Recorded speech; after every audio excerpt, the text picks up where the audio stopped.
Hi, and welcome. You're listening to the X22 Report. My name is Dave, and this is episode 586, and today's date is February 7th, 2015, and the title of this episode is The Current Economic Collapse News Brief. Now, before we get started, I just want to thank those people who donated to the X22report.com site. I really do appreciate the donations. I am very grateful for them. Thank you very much. Let's get into the economic collapse news. Now, we understand the U.S. government, the central bankers, they need to control the flow of information. I mean, according to Naomi Wolf's 10 steps on how to close down a society, we understand that this is one of the steps. We understand they issue propaganda to the corporate media, and the corporate media goes out and publish it, reports on it. Doesn't matter if it's true, if it's a lie, or anything like that. It's complete propaganda to make the American people and the world think in a certain way. And they cannot stand the alternative/new media. And they're trying to figure out all different ways to shut it down. And of course, we've seen it in the past where they shut down sites. They shut down like YouTube, Facebook. If the reporting really goes on and they hit a subject, all of a sudden something is completely shut down. But there have been laws and bills, I should say bills, not really laws, that have been proposed. And here's one of them. And you can see the direction that they are going by the bills that they're trying to propose. There is a bill that was proposed by Senator John McCain, in which he proposed that bloggers be fined up to $300,000 for offensive statements, photos, videos posted by visitors on comment boards. I mean, does that go against free speech? I mean, it certainly does. It violates our rights. But this is the things that they propose. So you can see their mindset. You can see what they're trying to do here. Now, the FCC, as we know, they are working to make the internet a public utility. And the first step for them controlling something without people knowing about it is to tax and to issue licenses. And we've discussed this before. And we can see that the FCC is heading down that road because they need to control what is being said on the internet because it is countering everything the government is trying to do with their propaganda. And we understand from Amendment 114, the Smith-Mundt Act of 2012, Section 501, the United States government is now allowed to use propaganda against the American people. And they have been doing this for quite a while. And we can see that it's just not the government that is shutting us down. Their connections with search engines, with other internet companies, they are kind of helping because if they report something, those companies kind of block certain sites. We've seen it with Google many times before where they'll say, there's malware, and you see that page where it comes out, enter at your own risk because there could be malware and it could infect your computer. This is a way of blocking a site where they don't want people to go to. Now, sometimes the website owner has to prove that no, there is no malware whatsoever. It is perfectly safe, and it comes down. Sometimes YouTube channels are brought down, and then people complain and saying, why did you bring me down? Give me the reason. I've never had any strikes against me, and they're brought back up. But they continually try to censor what people are trying to say and what people are trying to see. Right now, we see the TSA. They are getting more power.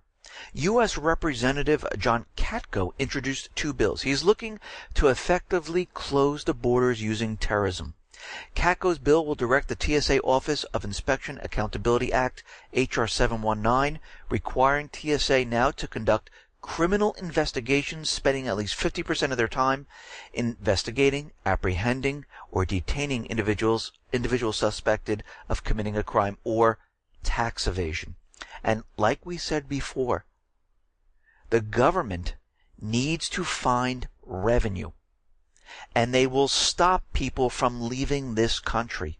They will close down the borders and have the TSA, DHS, or any other law enforcement to stop people from leaving. And we see this has started already. We see that this is on the way. The bill will now result in the arrest of anyone for any alleged crime whatsoever that will apply to taxes. Katko is constructing a highly dangerous version of the Berlin Wall around all American citizens. He is converting the TSA into a police force less concerned about air safety and focused more on catching anyone the government can argue violates some law, federal or state. It is so broad, this would apply to domestic disputes as well. So you can see the path we are heading down. A complete police state. And they're creating or proposing bills that will close the system down. And this goes right to our 10 steps of closing down a society. In the EU, what do we see? Well, the EU wants to snoop on Skype to combat terrorist threats. And we know this is not what it's about whatsoever. They want to listen in to everyone's conversation. They're keeping track of the people, making social profiles, and making lists of those people who are a threat to their authority. And we can see when we look across the world and we understand what's going on here that they are creating police forces to deal with civil disobedience. It's happening in France, in Spain, in Italy, in the UK, the entire Eurozone. They have their own special police force, and here in the United States. They are trying to close down all of these countries, to keep the people in fear, and to ramp up with their militarized police force. And this is ongoing because they realize what's coming. They realize the collapse is right around the corner. They realize there's nothing they can do to stop this. Yes, will they try to cover it up with war, with an event? Yes, but it will not stop the collapse. So at the same time, these systems are collapsing. People are rioting. People are struggling to find food, to find water, to protect their families, to try to understand what's going on. And a lot of these people will not be able to handle the situation. They're not prepared for this. And it reminds me of The Matrix, when they first released Neo from the Matrix, and he started to realize what was going on, and they said he's going to pop, he's going to pop. And a lot of people will pop. A lot of people will have a nervous breakdown because they don't understand what just happened. One day you are fine, you can go to the market, you have a job, and you're thinking about going on vacation. You're thinking about everything else except what is really coming, because the United States government, the central bankers, has kept everyone in the dark. And of course, they're going to try to cover this up with, Russia, China, North Korea, Iran. You name it, it's the same players all the time. They're the ones who did this to us. And I forgot the Islamic State, of course, which is a proxy army for the United States government, Israel, UK, and other nations. So we can see where we are headed. And this is why they have increased the spying on all the people, because they need to understand who you know, who you've been talking to, where you are going. If you have extra money, are you hiding money? Are you prepping? They need to know all this information. And we can see out in Eastern Europe, in Ukraine, they are pushing for war, and they're not stopping. You can see that the U.S. government central bankers, they only think in one way, and that is war at this point in time. Putin put forth a peace plan. Did you see a peace plan from the Nobel Peace Prize winner, the President of the United States, who got the Nobel Peace Prize for peace? Where was his peace plan? Non-existent. Where was any of the peace plans from Europe or from the United States? Non-existent.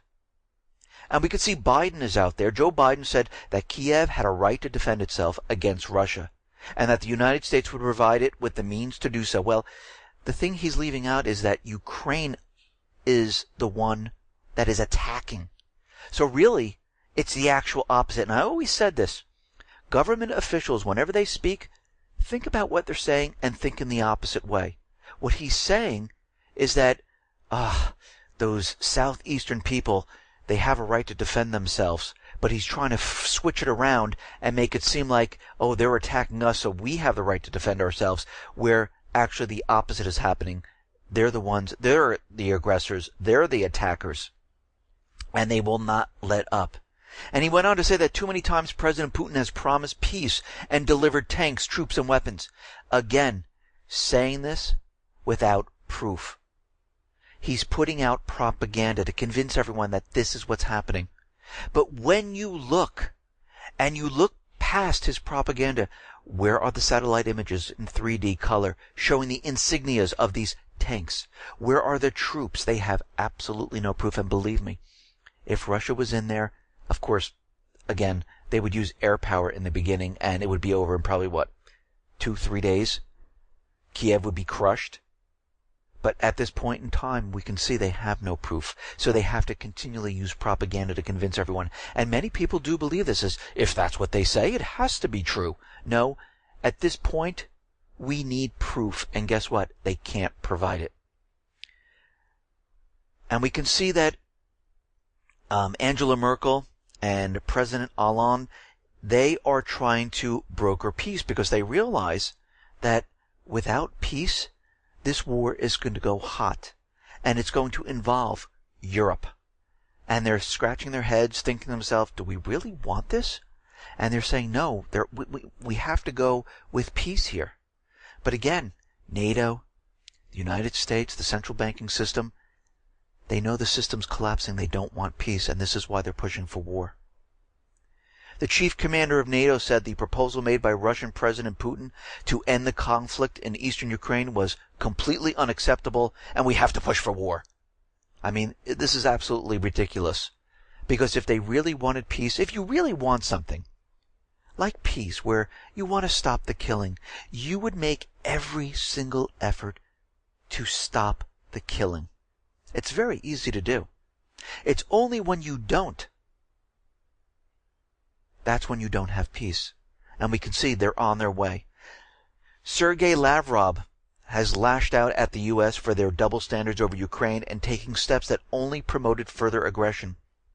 One of the major sticking points of the crisis so far has been the failure of Kiev to engage in talks with the militia leaders in east of the country.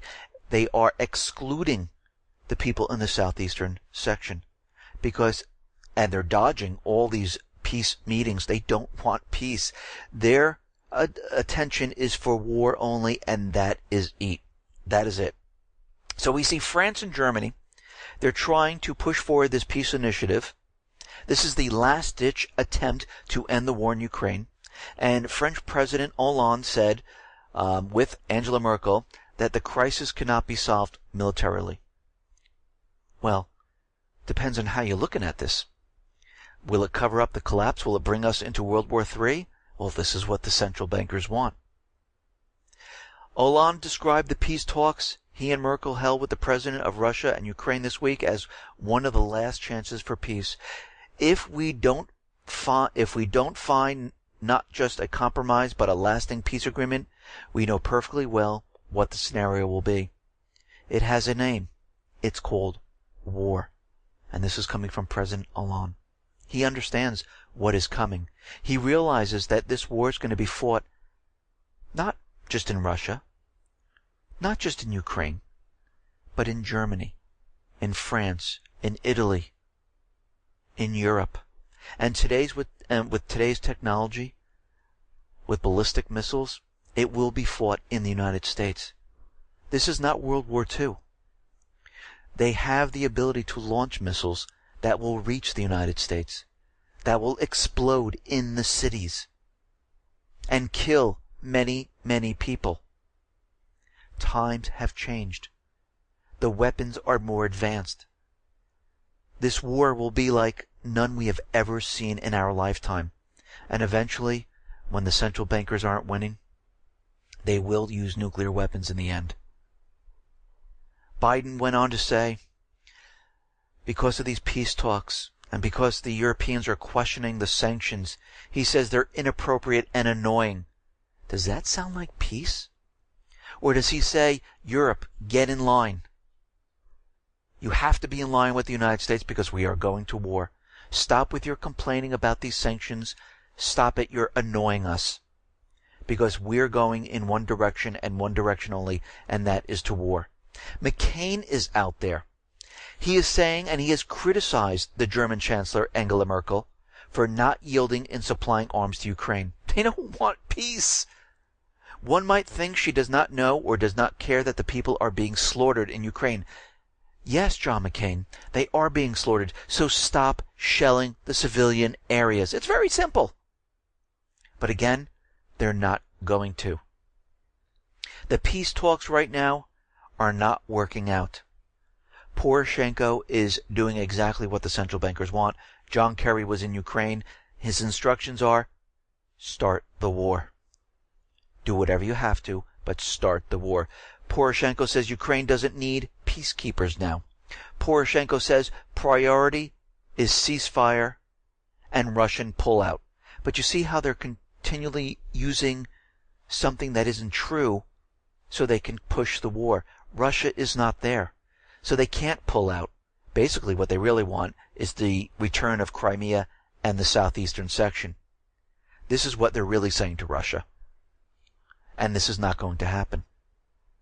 Because the people have the right to fight for freedom, for democracy. Just like the people who that were involved in the coup d'etat of Ukraine, where the United States backed them, they had a right, according to the United States, to fight and remove the president. Well, the people in the southeast don't want the puppet government. They should have the same right, right? But again, as we know, the United States, when they want a regime change, they back the people. Freedom, democracy, freedom of speech. Once they have the puppet government, the people are terrorists. And we need to kill every single one of them. This is their thought process. During this whole period of peace and France and Germany meeting with Putin, talking about peace, Kiev-led forces attempted on Saturday to launch a large-scale offensive against the Donetsk area. There is no peace at this time. I'm hoping there is peace because I do not want war. And I've said this in the past. Once they push this event and once they push war, this is when all of us have to start standing up and saying, listen, we are not going. We know what you're doing. We know it's the central bankers. And this just can't happen in the United States. It has to happen throughout Europe. It has to happen in Canada. It has to happen in Australia. And we need to band together to say enough is enough. At this point, people will be awake. People will be, wait a minute, do we really want to fight in this war? Do I really want to send my daughter, my son?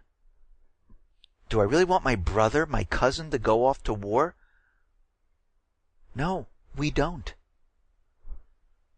And we can see that they will not stop until the very end, until they get the war started. They will use false flags. They will do anything they can. They will use propaganda like they've been using. And they will not stop until they get their way, one way or another. Listen, everyone, thanks a lot for listening. Be well, be safe, and especially be prepared. Thanks a lot.